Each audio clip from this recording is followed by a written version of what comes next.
Is being brought to you on the Voice America Empowerment Channel. For more information about our network and to check out additional show hosts and topics of interest, please visit voiceamericaempowerment.com. The Voice America Talk Radio Network is the worldwide leader in live internet talk radio. Visit voiceamerica.com. The views and ideas expressed on the following program are strictly those of the host or guests and do not necessarily reflect the views and ideas held by the Voice America Talk Radio Network, its staff, and management.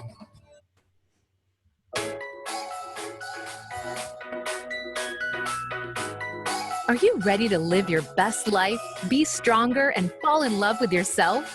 It's possible and it's within you, but you need to unlock the power within. Welcome to Fearlessly Authentic with Jodi Harrison Bauer. Jodi is now living the best life ever, but it took some stepping out of her comfort zone. She's going to show you how it can be done. Here is your host, Jodi Harrison Bauer. Hello, welcome to our very first live show. This is Fearlessly Authentic, and I am your host, Jodi Harrison Bauer, and I am so excited to have you here. I'm about to cry. I'm so excited. And to welcome my guest and good friend that I've known for over 10 years, Mike DiMatteo. Mike, are you there? Look at that. We're live. Look at that. We are live. And after a lot of hard work for the past couple months, yes, we're now live on the radio. We are live, and I'm so happy. Congratulations. Thank you. Thank you. Thanks for being here for my very first show. It Absolutely. means so much I wouldn't miss it, and I'm not sure I could miss it. No, I wouldn't let you. Thank you. Right. I wanted to give you guys a little background on me, on Mike. You know, for those of you who don't know me and are listening for the very first time, I appreciate it. A little bit about Mike DiMatteo. He is from Connecticut. We're both from Connecticut. And he has so much here. I'm actually going to read a little bit of it for you because my memory is not that great. He has, done so much. He's the owner of The Establishment, which is an audio and video production company. Sounds very cool. I love the name The Establishment because it's so you. Mike, what I love about Mike also is that he is an awesome storyteller, and he really learned how to tell stories, I think you could agree, when he was an audio mixer on The Apprentice. That is correct. Super Nanny and Survivor. Pretty impressive stuff. Tell me about that a little bit. Thank you very much. Yeah. I mean, it was what it was. And when I was a kid, I wanted to work in television. And when I turned 22, I kind of made that happen. How'd you make it happen? I jumped out of my scared zone. Okay. My little Connecticut box that I'd lived in. You know, I had done some great things, played in a band, did a little touring, had some, adventures. But when I graduated college, I didn't know if I could make that next step to go really do what I wanted to do. And that was be in television. And at that time, media was different. Right. It was LA or New York. Right. And even New York was a little, comfortable, much maybe? lower scale, much lower scale than it is now. Like it just didn't have as much. There was ESPN over here and WWE, but I just felt like I didn't want to work there in Connecticut. I wanted to branch out, but I was very scared at the time. That's so cool that you did that and I had a friend that kind of pushed me. Okay, well, we always need that friend to push you. So I want to go back and talk about that, but I want to finish talking about the things that you've accomplished so far in your very young age. Well, you were also a freelance audio mixer for MLB, NBC Sports Network, college basketball, as well as a musician. You play many instruments. Saxophone is my main instrument. Yes, I've seen you play. That's the only one I'm good at. I have seen you play, and you are fantastic. And I remember watching you play probably 10 years ago when we first met. On top of everything else you've done, you've also directed a documentary back in 2015, as well as what do I call it? It's something for National Geographic. I can't think of what I'm trying to think of the word for I it. helped create a TV show for National Geographic called American Chainsaw, and it was about a chainsaw artist, the machine Jesse Green, up in Medway, Massachusetts, and we made a reality show about how he carves chainsaw sculptures. But the unique thing about Jesse, besides the way he looks, the way he acts, he always has sunglasses on, and he's a great guy, is he's an artist. He doesn't just, he doesn't like cutting bears. Okay. He's made baseball bats. That's so cool. He made me a saxophone as a joke because I told him we had to make saxophone for I love an that. episode, and he got mad. And I was like, I'm just kidding. And he's like, well, I actually made you one. That is And very he cool. made a whole little shrine to the show. But he has a unique art style, and that's what I loved about him as a character. And we met through 6 Degrees of Separation from a college friend. And then I partnered up with my friend Kevin Harris, who I had worked with on The Apprentice. He was an executive producer, and I went to him with Jesse, and we just kind of made a little triangle, and we got lucky, and we sold the show to National Geographic, and it lasted its 8 episodes. There's a whole reason of things that occur, but we got a shot, and we made 8 episodes of television, and it was really amazing. So this Sometimes I look back and I go, wow, I hit it out of the park on my first one, and now I haven't sold a TV show since. But well, wait a minute. I mean, all of those things happen for a reason. I truly believe that things happen for a reason. And you left Connecticut to go out to California to pursue your dream, and you got involved in these super amazing reality shows that really gave you a lot of experience dealing with all types of celebrities, namely our present president. Well, that I mean, who knew that was going to happen? Right, exactly. I mean, when did The Apprentice even start? We started it in 2003, and I was there from episode 1. And I remember when my friend, who was a camera operator, was like, do you want to go out to New York and work on a TV show? And I said, when is it? He said, September, October. And I was like, oh, playoffs, Red Sox, Yankees. Like, of course I want to be in New York, even though I'm a Red Sox fan. Right. Of course I want to be in New York. But nobody even mentioned that it was with Donald Trump, because a lot of those West Coast people didn't even know who he was. Right. So when they said Donald Trump, I was like, we're doing a show with Trump? Yeah. And at that point, like, he was big, but not that big. And that finale, like, we were getting 23, 24 million people watching that show. That is so crazy. That is so crazy. And then over the next, 10 years, the ratings dwindled, although, Trump will never say it. Still number 1, 18 to 52, demographic number 1, greatest show ever. So come on, Mike, this is my show, all right? I mean, stop showing off. I know you can do your impersonations. But what happened with that is it got even bigger, because after he started running, the press started calling again. They called my uncle. They would call my aunt. You're kidding me. You never told my me brother. that. Yeah, a bunch of us on the crew started getting calls because they wanted information or dirt or stories and all these things. And they would come and call all these people looking for you. And occasionally you'd talk to one, and then you'd realize what they wanted. And it was like, stop. Yeah, right. You can't talk to anybody. I'm not getting into that. And to be honest, it was just not something that there was nothing there that they wanted. They wanted to make things up. And, most of us took the better approach and just stayed back. Right. You have to. I mean, you've got your job, and you've got to protect the people that you're working with, especially somebody who's in that position. And you want to keep your job. Well, and I didn't think, not even the job, just the reputation.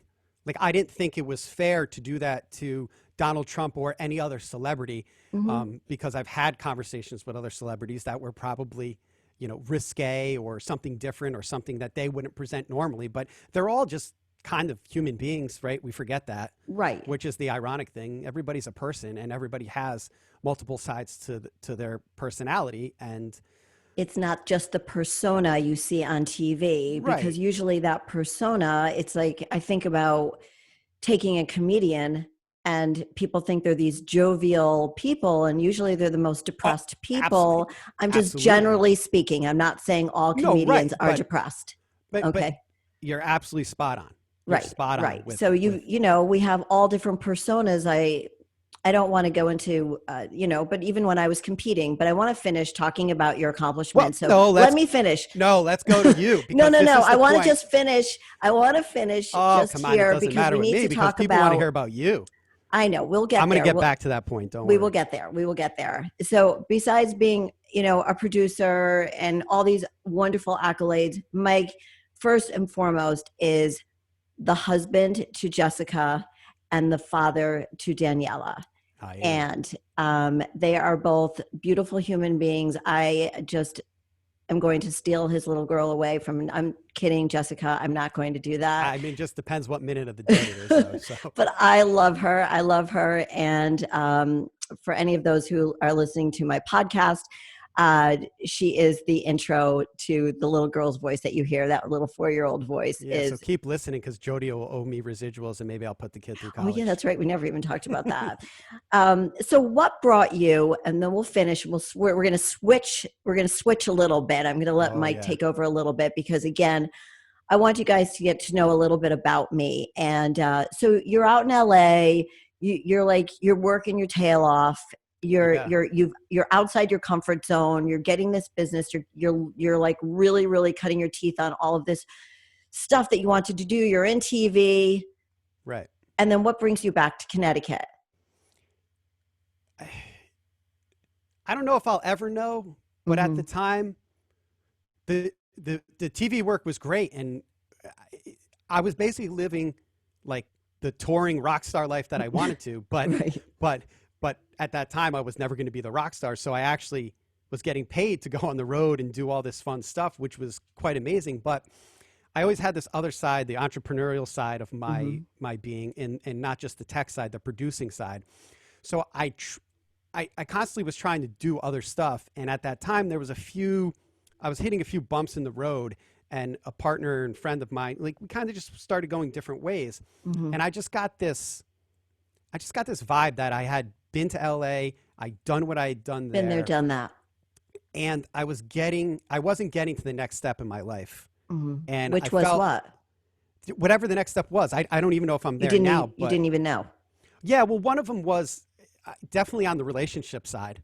Okay. I just wasn't finding what I wanted. And then on the business side, I wasn't finding what I wanted. It's a lot of fly by the seat of your pants out there, and there's a lot of talking, a lot of lip service, and that kind of drives me nuts as a New Yorker, which is sometimes why New Yorker style can't really go out to LA. It's this mesh that has to be made, and I don't know, never really clicked. Plus, you know me.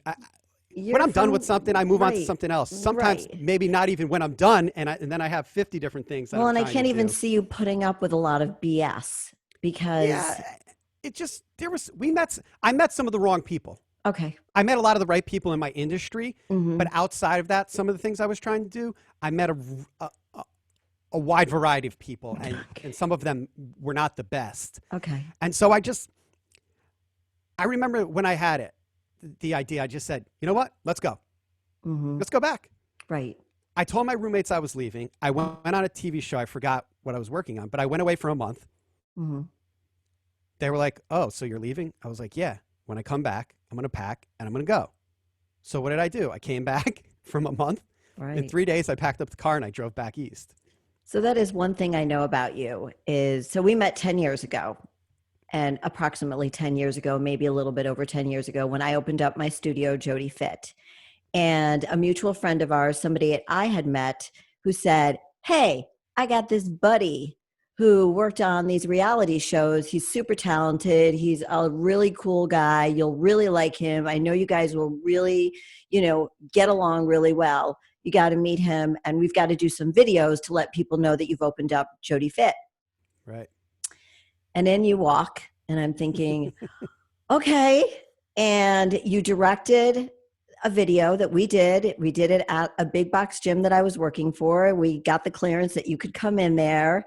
And we did like a reality type of interview with my clients, and you directed me, and you were really hard on me, and I hated you for being so hard on me because I was like, I wasn't meek. I would never describe myself as meek, but you made me go to places in my brain and places I needed to go to get my message out. And that's what I do respect so much about you, and why I think we continue to work on projects, and we have been working on projects But we Well, posted those things on YouTube 10 years ago. Nobody even knew what it was. Yeah, there's some funny stuff of me on YouTube from way long ago that is deep sixed in the YouTube area Yeah. that I don't even know how to find. And this was in 2005, no, 6, 7, it maybe.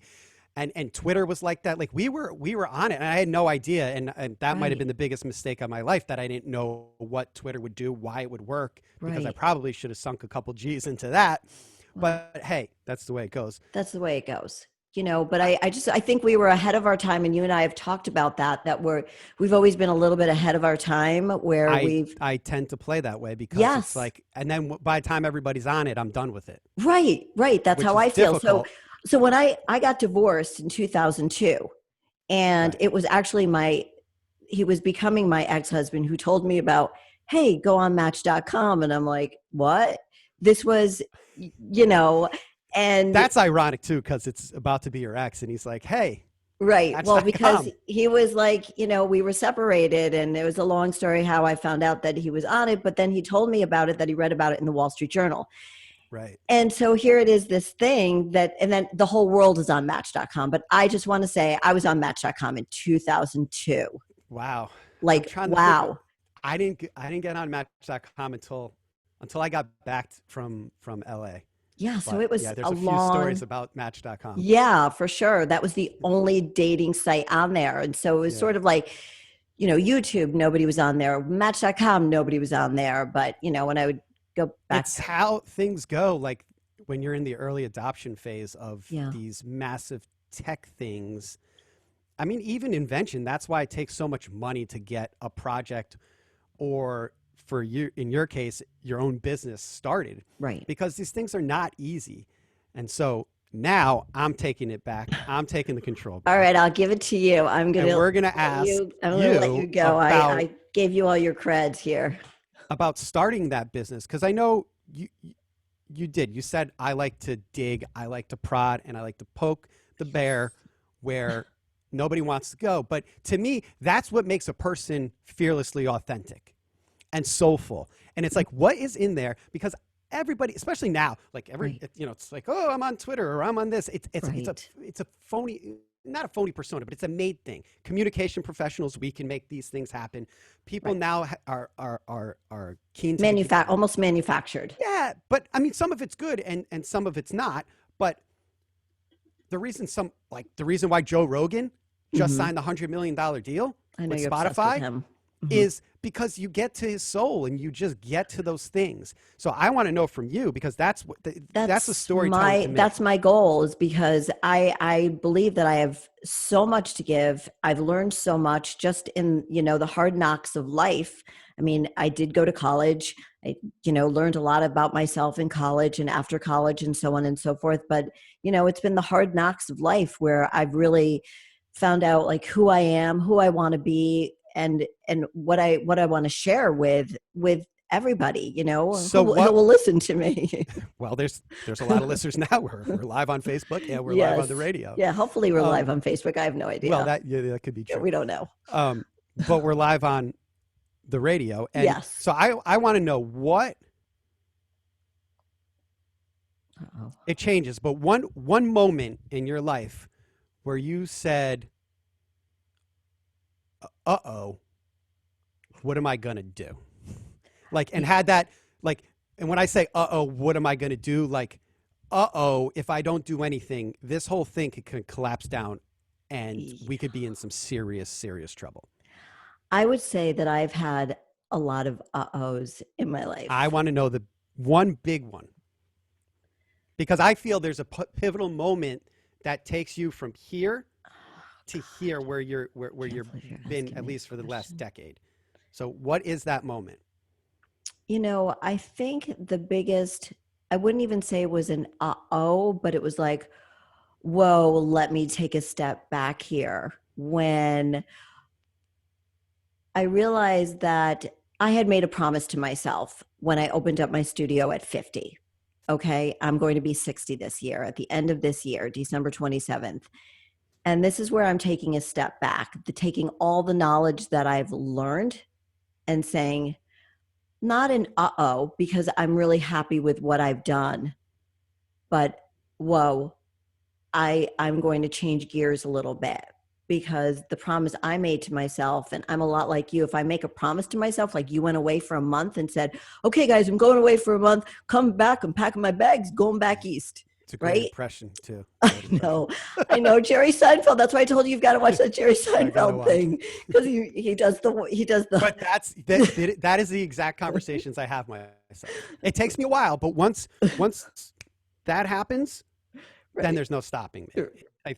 I know you're a lot like that, but it's getting to that decision that's the problem. Right. So how did you get to that decision? It's I think it's about really having many, many, many honest conversations with myself, and maybe asking the people that mean the most to me and know me the best to give me advice. I would say it was the people that know me the best business wise, have a good business sense, and know where my mind goes. Know that deep down, I'm the biggest friggin' scaredy cat in the world, but nothing ever stops me from taking that big, bold move, because I know, you know what I've learned the most? To trust my intuition. And in 2002, when I made that big decision to get divorced and change my family dynamics, that was the boldest step I ever made in my entire life. That probably is tough. I mean, that's probably one of. And it wasn't, and it took me a long time. For people in the world. Say that again. Yeah. No, I'm saying I think that kind of step, that like a getting divorced step, there's a few steps that a lot of us have, a lot of people in the world have, that you can actually go. That is one of the biggest ones you could make in a life. Right. Because it is a very, very tough decision, I would think, for you to make that, or anybody that's been divorced. I haven't. But I mean, there's so many things on the line that you have to consider. But you have this gut instinct that's telling you, but all those other things start to cloud that gut, and that's what I think makes the decision hard, right? Yeah, well, it's that self-doubt that we all deal with. It's that scaredy cat, it's that devil, it's whatever it is. It's that, you're looking constantly. I know everybody has that Jiminy Cricket person in their life. And maybe it's your therapist, maybe it's your best friend, maybe it's your husband, your significant other, but it's that Jiminy Cricket that says, go ahead, it's okay to make this. And so I started trusting my inner Jiminy Cricket. But when I was going through that change, where I was going to change my entire family dynamics, it took me almost 5 years to make that big decision, because I had a life. I was married for 17 years. I had a life, friends, and so on. So 5 years isn't actually that long when you consider 17 years. 5 is only 33% of that, really. Exactly. So I would think if you make a decision to get married and 17 years, like 5 years actually isn't that long. I mean, it should be, right? You should put that much at least understanding into. Well, I try to. Can I make this? And what happens to me is that it takes me a really long time to make a decision. And a lot of my friends misinterpret that as indecisiveness, when it really isn't. It's just a matter of me getting to that place where I'm not afraid to make that decision. Or you have to convince yourself that you're going to put in the work and the time and the energy it takes to not just make the decision, but what happens after that, right? It's like working out. Right. Or going into a competition like that. If once you say yes, you're screwed. Because like you got to work out, you got to work to eat. That's what I expect from the people that are in my life, from my daughters, from the clients that I have, from my husband. Like, if you're in, you're all in. Say you're all in, because I'm an all in, or I'm an all out girl. But it takes you a little while to get to that decision. But once, yes. So you know that about me. Yeah, but I mean, I would think, it's probably a good idea, because once you turn the switch, you know how you become. Right. And you know the effort and time and all that stuff it takes. And it's like, do I want to turn that person on and turn that side of my life on and go down that path? It's not easy, especially like your competition thing, which I think we should talk about after we go to break, is the prime example of making the decision. It's not the easy part, but once you make that decision, like saying yes is the easy part. Boom. It's making it happen. Making it happen. And that's where the discipline comes in. Right. And without the distractions. And it's so hard because life is filled with distractions. And it's, again, using that tunnel vision, putting those blinders on with every big step I've taken in my life. Once I did get to that point, I said, boom, I'm there. So it's getting to that point, you know? Well, because I think if you, right, let's say, here's no, here's yes. If I say no, what else happens? Nothing. If I say yes, all this happens, right? And I'm so glad. Right, so action. It's like there's no is an easy decision. It's easy to say no, but it's hard to say yes. So it should take you longer to say yes, because if you say yes after that point, you know there's a lot of work coming by. It's just like with marriage. If you say, no, it's all right. I agree. Then boom, you could sit home on your couch and do whatever you want. But even no, and we're coming to a break in 1 minute, even no is a hard decision to make because you're still taking action. So either way, that yes, no, that maybe is no man's land. That's for sure. But I think no comes with feelings, right? You have bad feelings. Oh, I didn't do that. I feel remorseful. I didn't do that. Or oh my God, I didn't do that. But if you say yes, you're like, I have to do all this, or I'm a hypocrite. And that's one thing I don't like to be. Me either. And we're going to come back and we're going to talk about, we're going to talk about that when we come back from our break. So we will see you on the other side, you guys. Thanks for hanging in there. See you in a few. All right, we're clear. Okay. All right. How did that sound? Good. We're bouncing around a little bit. We are. What should we focus on? I think when we come back, I'd like to, I think we need to get into your. So I don't know if we're on Facebook Live right now, so they can hear us if we're on whatever. It. So right. This is how a radio show is produced, and this is what happens when you go live on multiple things and can't do 7 things at once, like go to commercial on every. Yes, I'm trying to look at this because I'm looking at the chat, but I'm also looking at the side. Yeah. So I think we should talk about. I want to talk about the competition. Okay. Because I really think that hammers home the point we were just making. So when I bring you back, I'm going to just say that we're going to go into keeping the tables turned a little bit. I'm going to let Mike go after me a little bit more because I've been kind of like mushing around a little bit and I've been squishing around a little bit in my seat here. 20 seconds. Okay. I've been waiting for the opportunity to push in. All right. 20 seconds, he said. Did you hear him? Yeah. Okay. But I and think just like the open, the rejoiner will be the rejoiner that you had produced, and then when it fades out, you're live. Okay, and we're recording now. All right, here we go. I think we should talk about that. That'll get us our distractions and discipline. You are listening to Fearlessly Authentic with Jodi Harrison Bauer. We'd love to hear from you with any questions or comments you may have. Send an email to info@jodiharrisonbauer.com. That's info@jodiharrisonbauer.com. Now, back to Fearlessly Authentic. Hey, welcome back to Fearlessly Authentic. I am Jodi Harrison Bauer, your host, and I am back switching the seats a little bit here with my guest, Mike DiMatteo. And I'm going to stop squishing around and I'm going to let him start asking me the hard questions so you guys can really get to know me. Good thing we had a little break there. All right, let's do this. Come in and get my little punch in. All right, so, I'm ready for you. All right, so before break, we were talking about making decisions and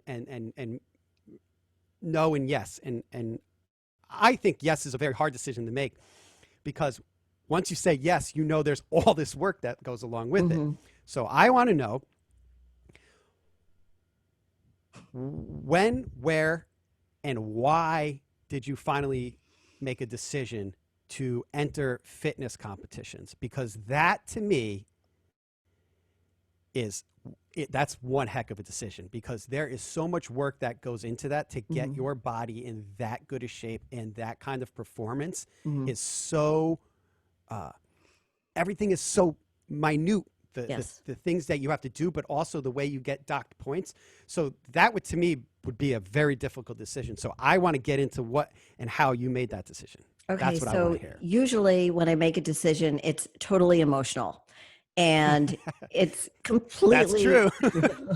it's completely emotional. I've been working out since I was 18 years old. Started dancing at the age of 2.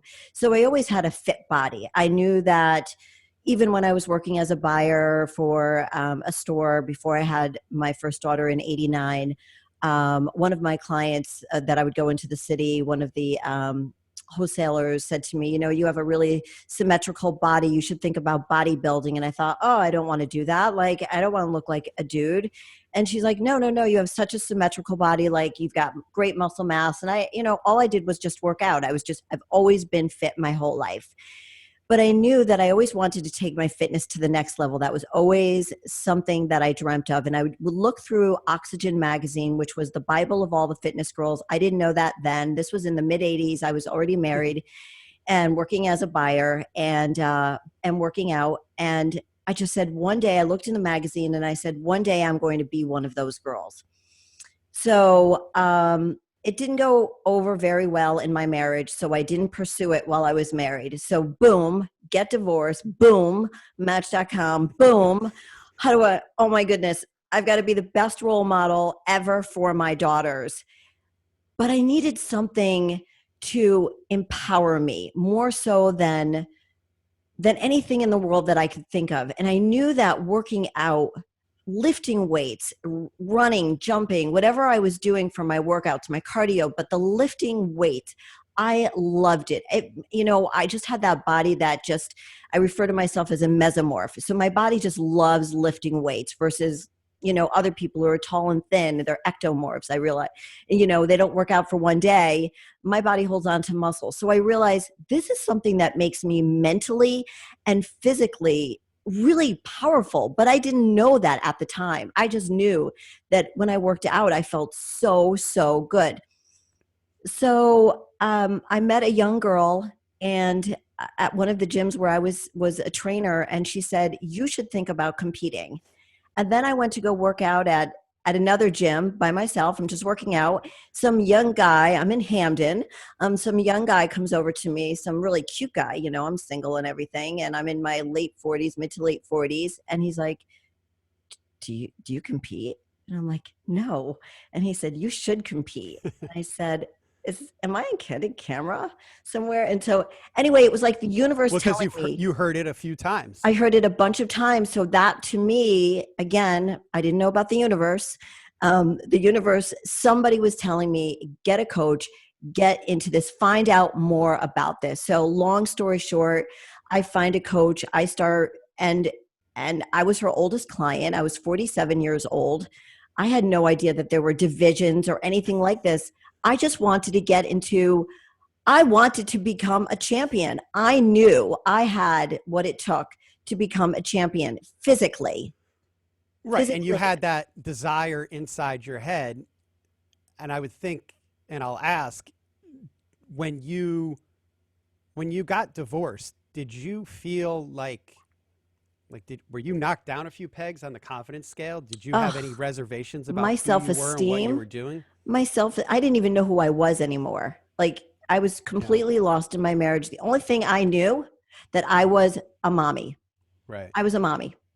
I knew how to love my children, and I'm sticking to that for the rest of my life. Right. Anything else that comes is just the cherry on top. And right. And you know what? That's a great point. It's like, if you are a mom or if you are a dad and that is what you do, besides, take care of the kids and make a living. Right. If that's what you do, that's a great thing, and you should do it well. Like it's a valiant thing that you should do. And we should take pride in that nowadays. Yes. Big yes. time And pride. so it just, again, it was instinctual. It was innate. Like my kids came out of my body. I love them and they were mine, and I'm just going to love them. So now I'm trying to figure out, okay, I know I'm a mom.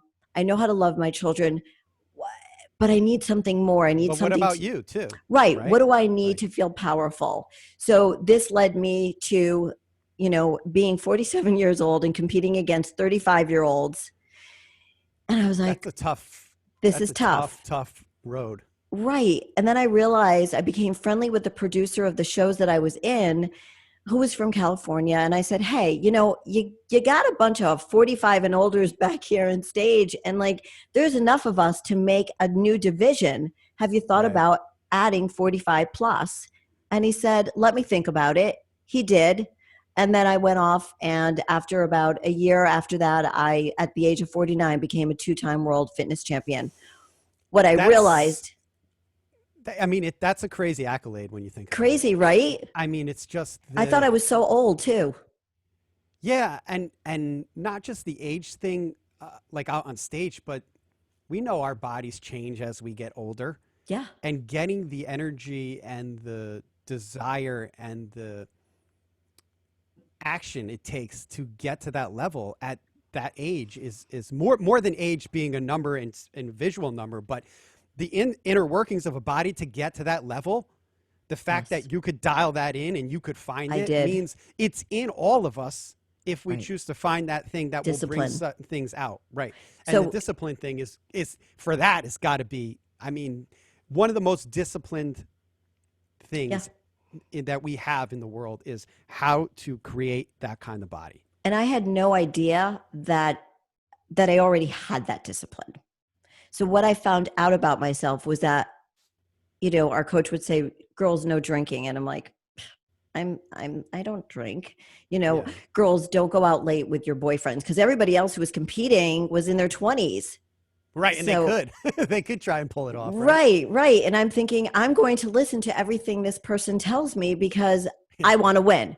I want to win. And I didn't have any support at all. My children, who were like, I don't know how old they were at the time, 7th and 8th grade, and in high school, they're 4 years right. apart. They were like, ooh, mom, don't do this. You're going to look like a man. And my parents were looking at me like, why are you doing this? And I said, because I want to. And then 2 good friends of mine said, I think this is really stupid. And I said, okay, talk to my therapist. She said, divorce them. I said, okay. Oh, see, I love when people say things like, that's really stupid, or you shouldn't do that, or like, that's my sign to go, yep, that's what I'm doing. Right. It gave Perfect. me, Sounds great. and I learned. Thanks for the push. Right. And I learned so much. And again, this show is all about being fearlessly authentic. And what I didn't realize is that I wasn't taking that big first step of getting divorced, then taking this big step and throwing my 47-year-old butt on stage when nobody in my life supported me. Nobody. I had no support at all. You didn't even think your butt was going to support you at that. No, my point. butt looked good. Okay. All right. Okay. I looked good because I was always working out, but my butt had to look really good. And because we had to do those back poses. Yeah.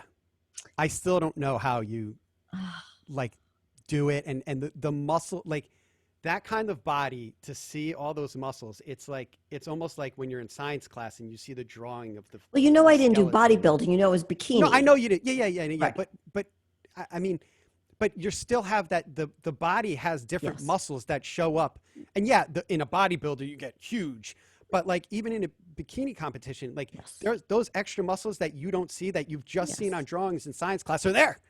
Those glutes. You were in science, like those the muscles hamstrings, exist. that quadricep, right. And when you start to see it on a body, you're like, oh, right.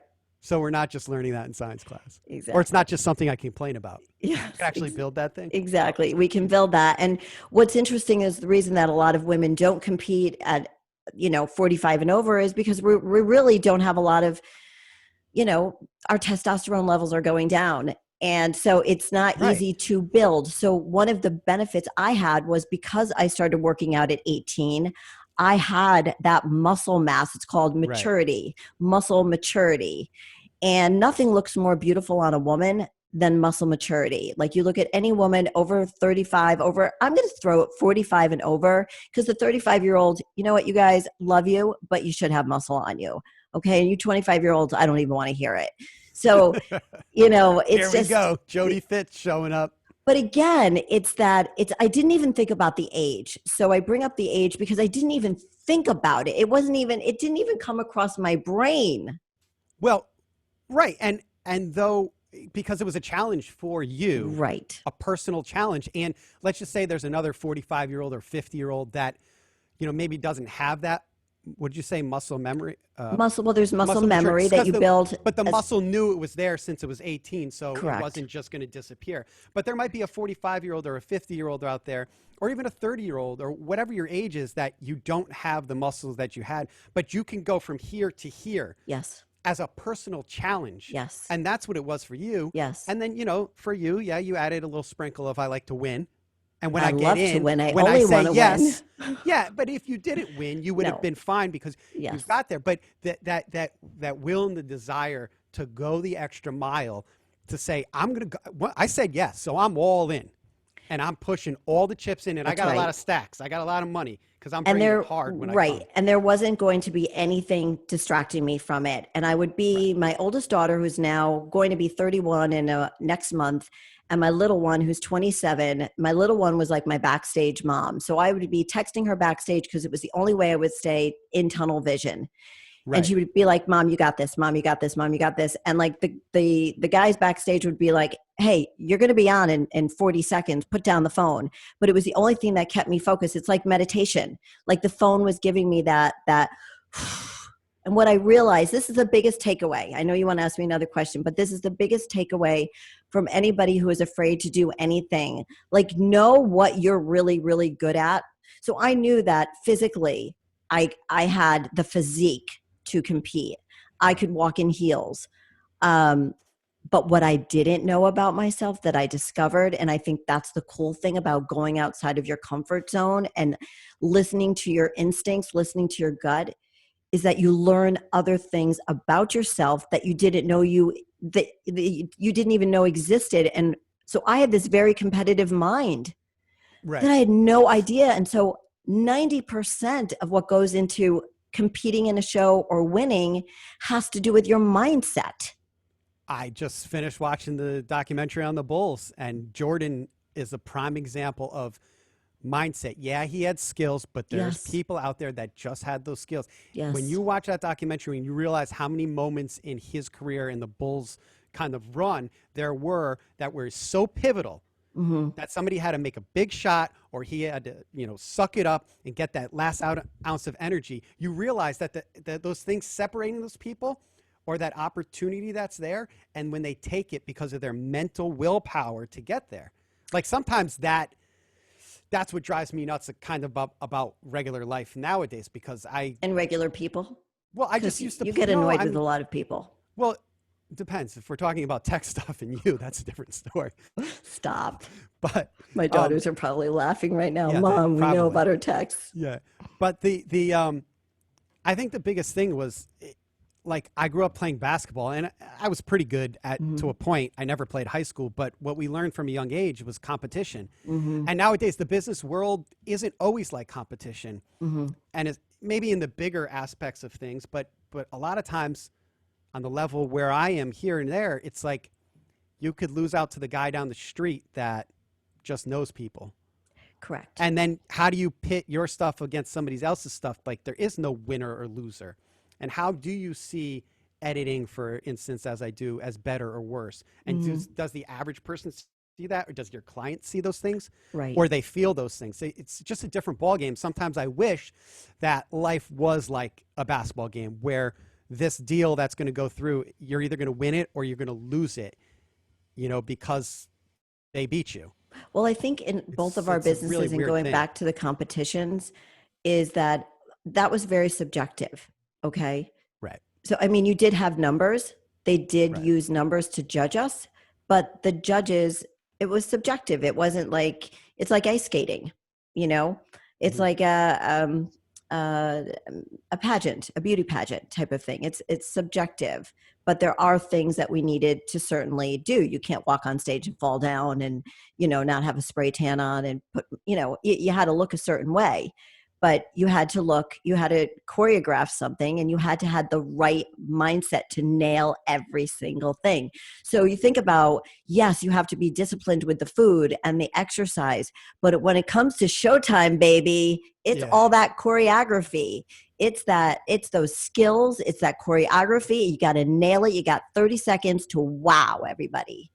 And you better nail it right then and there. That's what I love about finishing an edit or finishing something. And a lot of times in my line of work, like you're never finished. It's just taken away from you at the time. It's taken away from you. And I'm sure my wife sees this and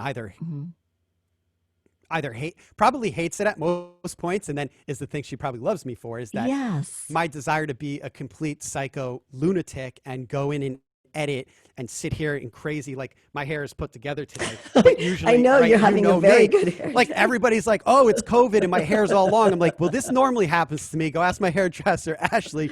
I come in and Ashley, salon, she's my hairdresser too. The Hi, salon Ash. we go to, my good friends, all the girls down there, all the ladies down there go, what is wrong with you? Like, are you nuts? And I'm just like, cut my hair. Right. You know, Your and hair it's, is crazy. I mean, it's literally out of control, but that's the nature that, I don't know, invigorates me the most. Right. And I've had to become more used to balancing that out, that I've been married to Jessica and now have Daniela. Right. Well, and we talked about that also. And I want to talk about that for you as well as for me. You know, we talked about the discipline versus distractions, because we're never going to get anywhere if we allow something called life to distract us from what we want to be doing. We're never going to hit those goals. So if it means removing some people out of our lives, or, you know, putting our phone away for 2 hours to stay disciplined, because maybe we are taking that really scary step. Maybe we are getting on stage. Maybe we are moving to LA. Maybe we are getting married or divorced or whatever it is. But if that's the decision we've made, then we have to stay focused on that and stick to it for our own well-being. Well, I think that's a big problem nowadays that a lot of us probably have. I know I have it. I mean, and if we're being fearlessly authentic, here's authentic Mike. I am terribly distracted. My discipline is great when I'm focused in on one thing, but if I can't get there, I am so distracted, and sometimes it's out of control. Okay, well, I do know that about you, but I've never really called you out on it. But can I just say that, can we go back to your editing for a minute? Yes. You are a maniac about it, because we've worked on sound so many times, but I think you're wonderful, and I love the way you direct me. And I want to thank you so much in front of all of these people. I want to say that you are a great director. Well, thank you. And the sound always comes out beautifully, even though I have to bug the heck out of you sometimes because you are being distracted. Yeah, but I know how important, but I know how important your family is to you. And so, yeah. And you know, the last 6-7 months, I've had all the, you know, I've been dealing with some garbage at my house. There's been some mold issues. We've been rebuilding. We've been having some sickness issues and a lot of these things. And now COVID hits, and Jessica and I were like, oh yeah, we've already been here, done that. Right. You know, like we've already dealt with this mold thing, now this COVID thing. So what's the difference? And so I have been really distracted. And I think a lot of people out there are probably feeling the same thing now. But I think before this, it's like, whether it's Facebook or whether it's, you know, lately I've been making, I'm getting to the decision in my mind that I want to be a better investor and a better trader with my money. Okay. Because a lot of times I get in, I do pretty well, and then I take my mind off it, and then I don't trade, and then, you know, I still have stocks that I had in 2011 that went from here. Right. So and then I look at myself. Yeah, and I look at myself and I go, not only am I distracted and didn't just brush my teeth 5 minutes ago or forget to do this, but I just lost how much money? Right. Like, am I stupid for doing that? Yeah. So now I am looking at this point in time, and I'm getting to that decision where it's like, it's time to start worrying about my investments and my money on a regular basis, to put that into my life, because money doesn't mean everything, but it keeps me sane when I know that I have the ability to do things without stressing, because you tend to be stressed. Yeah, I tend to be stressed when money becomes an issue. And but I think I think don't that's want to be that way. right, right. And I think that's a very normal thing. I think people get very stressed about money. People have been very stressed about money. People have been very distracted by being stressed about money, particularly Right. during And this that's the time. distraction because I Right. know what I do and I know I can invest and I know I've invested before and I know the market and I know these things and I can learn more. There's absolutely, but part of that discipline is going to be me learning more and being more comfortable with my trades. But I really have to worry about that now because before I didn't. Now I'm married. I have a kid, the house, now that the house is in like all these things. And it's like, oh boy, now I got to, this is adult life. Right. You're adulting. Didn't you just turn? Boy, yeah, I just turned 40. It's crazy. It's crazy. And it sounds so young, but listen, It is. when you talk about all those shows I worked on, that was like when I was 23. I used to know. shut my mouth when I got into that industry because So I didn't want the guy next to me to think, oh, this guy's a know-it-all. And I'm like, right. no. That's really, really important. I can't believe we're like literally 20 years apart, but it doesn't make a difference because age doesn't define me. It doesn't define you. It's never defined me in anything I've done. So it does when you open your mouth and start talking about like in that situation where I was, if I opened my mouth, I was making the same as the guy next to me that probably had been doing it for 15, 16 years. Right. So you know what? Best that I shut my mouth and I listen to everybody around me, do my job, let my personality come out and learn the things because they will teach me if they like me. Correct. And that's what happened. I need to ask you a question. We Yeah. keep switching the tables here. All right. We could talk forever. We could, that's for sure. So what does fearlessly, you touched on it for a minute. This show, I wanted to create a show that was to inspire and empower people. And a lot of the things I think we talked about are inspiring and empowering. What does the words fearlessly authentic mean to you? Oh boy, you got me. Come on, Mike. You throw it back at me. You That's want right. to get into my gut. See, That's right. Not only can we talk for a long time, but we can also listen, and that's what we do with each other, and that's why we actually get along. And even when you want to kill me or I want to kill you, we don't, because we listen and when we calm down and we recognize what our goals are.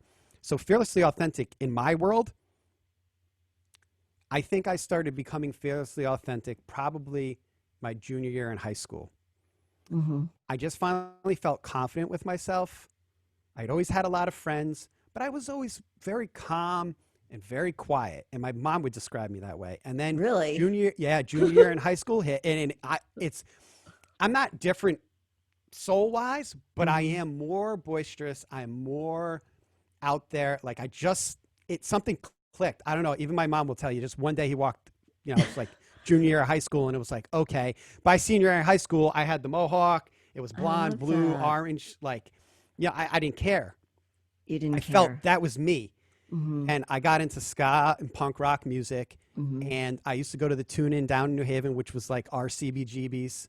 I don't even know what that is. I mean, every band came across there, no doubt. Sublime when they were Rancid, the Specials. I mean, Hate Breeds from here, Spring Heel Jack, like all these bands, all these people came through there. And I was like the normal kid looking down there. And now all of a sudden you embrace this new. Yeah, because all those people were like so cool to me because they didn't care. They'd walk around with the spikes. They'd walk around with the boots. They'd walk around and just be who they were. And I wasn't necessarily that person, but at Paradise Country Club, I was the only guy playing tennis with a mohawk. I love it. Like, I just knew that what I liked, what I wanted, I was going to do. And what I wanted to say, I was going to say. And how I'm going to act is how I'm going to act. And I'm going to be respectful of things. But being fearlessly authentic to me is being smart inside, getting all your directions in your head and where you want to go, and then going there. And not being a jerk. Right. No, fearlessly authentic doesn't mean to be a jerk. You don't have to be like, I'm over here, I'm going to do this. I'm not doing this because I want to do this or I'm putting on a show. Like, this is me. This is how I feel. Thank you. Thank you for And sharing that's that with fearlessly me. authentic. I love it. Thank you for sharing that with me. And I urge everybody out there to grab that scaredy cat inside of them, pull it out, and live their life fearlessly authentic, just like Mike said he started doing his junior year in high school. So Mike, thank you so much for being on my very first live show. You're welcome. I And appreciate guess what? it. That's number one. Show number one. Show number Boom. one. In the books. Put a stamp on it. Yes. And thank you. Congratulations. Thank you so much. Good job. Thank you. Bye. All right, we're clear. Great show today. Thank Do you have you. any questions for me? I'm still recording, so I guess I need to stop this. Yep, go ahead.